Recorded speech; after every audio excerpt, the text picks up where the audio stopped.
La commission électorale indépendante afghane a officiellement déclaré Ashraf Ghani vainqueur de la présidentielle. L'annonce a été faite quelques heures après que Ghani et son rival Abdullah ont signé un accord de partage de pouvoir qui donnera naissance à un gouvernement d'union nationale et met ainsi fin à 2 mois d'impasse politique. Selon l'accord, Ghani obtient le poste de président et Abdullah va nommer un chef de l'exécutif, un nouveau poste ayant des pouvoirs similaires à celui de Premier ministre.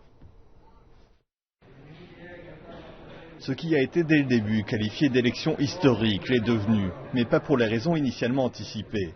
Après 6 mois, 2 votes et des millions de dollars dépensés, l'élection contestée est, dimanche, finalement arrivée à son terme.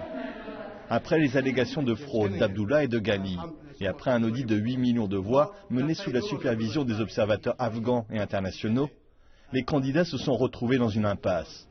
Finalement, après 2 voyages du secrétaire d'État John Kerry, de multiples coups de téléphone d'Obama et sous la pression de l'ONU, les candidats se sont mis d'accord pour former un gouvernement d'union nationale de partage du pouvoir. Ils ont signé l'accord, mais seul le président Karzai l'a évoqué.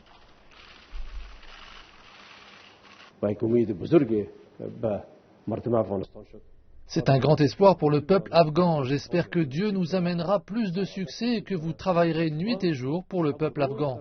Et les choses que je n'ai pu accomplir, j'espère que vous pourrez les compléter et que vous aurez un avenir pacifique.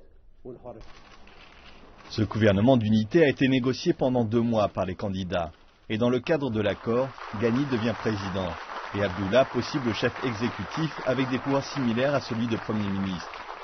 Le contrôle du gouvernement et des ministres a été l'objet d'âpres négociations, et il semble qu'il ait été partagé de manière égale. La population afghane est mitigée quant à l'accord. Elle a risqué sa vie pour faire entendre sa voix. L'accord d'unité de John Kerry a rapproché les 2 candidats et permis de sortir de la crise.